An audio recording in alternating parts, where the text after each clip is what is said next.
Hello everybody, welcome back and greetings to all my new subscribers. Today I'm going to be trying something new and something that I hope to continue in the future. Since the release of my last video about the transgenderism debate, the comment section has been quite active, and I'm going to take this opportunity to address some of the comments both against and in favor of my point. At this point, it's not so much about responding to the negative commenters, as they're probably already long gone and moved on, but I do want to address it for you, the audience, to clear up some of the points that people clearly have questions about. The comment that started it all is from someone called Joseph Bevan, saying, quote, "Why shouldn't doctors be able to perform surgical alterations to your body with your consent, though? You'd literally ban ear piercings because you misinterpreted something some guy 2,000 years ago said. How can any surgery do no harm anyway when you need to cut up a person to access their vital organs? Also, the first tenet of the Hippocratic Oath is respect previous medical knowledge, and previous medical knowledge states that gender-affirming surgery has one of the lowest regret rates among all surgeries." Okay, anyway, male person wants to look like a woman, what's the big deal, end quote. So my answer to that is as follows: doctors should not be able to perform these surgical alterations because that is not a doctor's job. Their job, they're in the business of diagnosing and treating illnesses and saving lives, and it doesn't matter whether someone consents or asks for it. The point is, we do not have the right to arbitrarily change our bodies to fit our own mold through surgical means. And by this logic, I would in fact also go after plastic surgery, because no one should be playing God with their appearance or their physique or their face, but that is an issue for another time. It's slightly less harmful because of the interesting distinction that we're allowed to acknowledge that plastic surgery is an alteration of the natural state. They had work done, whatever, and everybody is fine with recognizing that. With transgenderism surgery, it's a bit different, and they're more defensive of it, but that, as I said, is a different issue for a different day. There is at least an argument to be made that plastic surgery in some forms wouldn't actually harm the patient. On the other hand, every gender transition surgery does irreparable harm, and I will address that more in just a moment. First, I want to point out the logical leap that our commenter Joseph makes here. He compares gender transition surgeries to ear piercings, and I can only hope he's being disingenuous and trying to make a bit of a trolling move here, because if anyone actually believes these two are equivalent, I don't know if I can help you. An ear piercing makes a puncture in the earlobe, and a gender surgery chops off healthy and functioning body parts crucial to the reproductive process. You see the difference? And then he takes things to the ridiculous conclusion it's impossible to do surgery at all while abiding by the clause to do no harm. And that is obviously incorrect on its face, but I will explain why anyway. A typical surgery in which the doctor must access internal organs will, as we know, require incisions, require opening up the body to access those organs. And the difference is, after the work is done, everything is put back together in its healthy way that it was meant to be, unless you got an appendectomy or something, then there's something removed, but that needed to be removed. And some surgeries,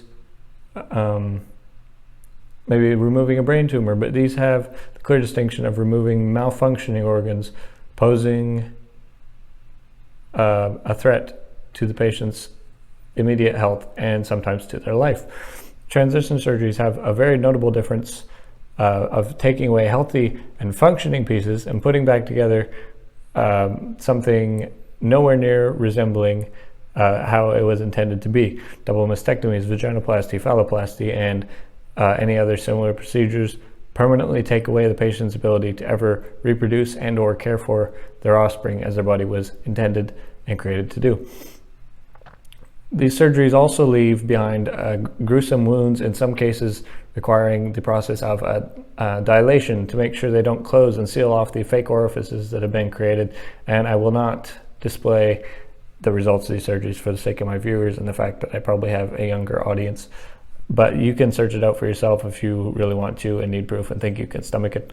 These procedures are barbaric, horrifying manipulations of the human body, and it should be very clear to everyone that these are things no human being should ever have the right to do to another. And next I want to briefly address the claim that always comes up, that such medical procedures have low regret rates. First, I will admit I somewhat misrepresented the Hippocratic Oath in my previous video by saying that do no harm is the first tenet. Technically, there are other things preceding it. It is vitally important, and in my opinion, probably the most important thing in the oath. But before that, as Joseph mentions, comes previous medical knowledge, which he cites as proof that these surgeries have some of the lowest regret rates among all procedures. And here's why that does not hold water. There cannot be established and credible base of medical knowledge about such surgeries because we started doing them on the grand scale of history 5 minutes ago. From one of my favorite commenters, Raina, who wrote some full-length comments well worth reading. Just an excerpt here, quote, "I would like to see stats for the gender-affirming surgeries, please, and I don't want stats that wait a couple of months after. I want years. You won't find those. Why? Because we have hardly been performing these surgeries for 50 years. They are unsafe and cause horrible hormonal and physical issues for the people in question," end quote. And she's right. We have nowhere near an adequate sample size or a long enough trial run because doctors have just started doing these procedures within the past decade or maybe a couple of years further back than that. And there are so many factors that eat away at the credibility of the no regret claim. Here are just a few. These are surgeries often given to people with deep psychological confusion and a sense of not belonging in their own body. So it makes sense if they suddenly get a body change, these radical procedures changing their physicality, they will at least for a little while feel excited about the change. But what about in 5 years or 10 years or 20 years further along? Many of the studies cited are based on reports from patients mere months after the surgery and before that new car feeling wears off. And that leads us to another point. The vast majority of the studies are self-reported by the patients themselves. So what do you expect them to say?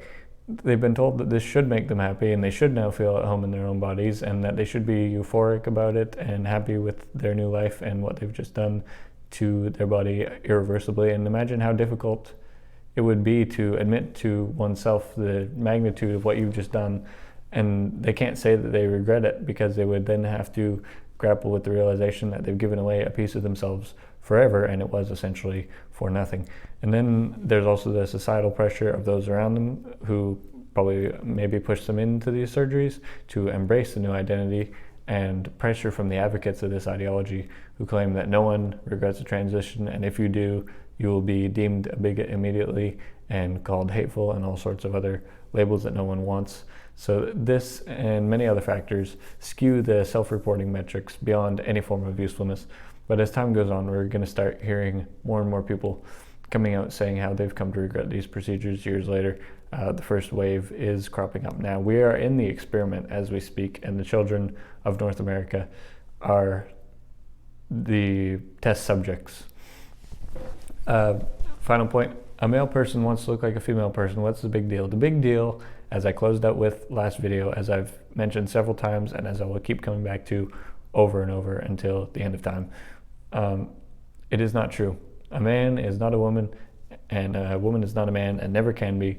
And it is our duty as people of integrity and moral conscience to not affirm the delusions that they have to the contrary. It is our duty to ourselves to keep our own clear conscience. Is our duty to the individuals with gender confusion, and it is our duty to the truth of reality itself, because you cannot twist things and warp them to your own will and not expect them to snap back. So we have to remain faithful to the facts and the truth, and that is why we cannot support or affirm this in any form. Thank you for watching this video. I hope it cleared up some of the questions, and it'll probably stir up more, which is all the better for community engagement. Leave your comments, like and subscribe. Have a great week, keep up the good fight, and I will see you soon for another video. God bless.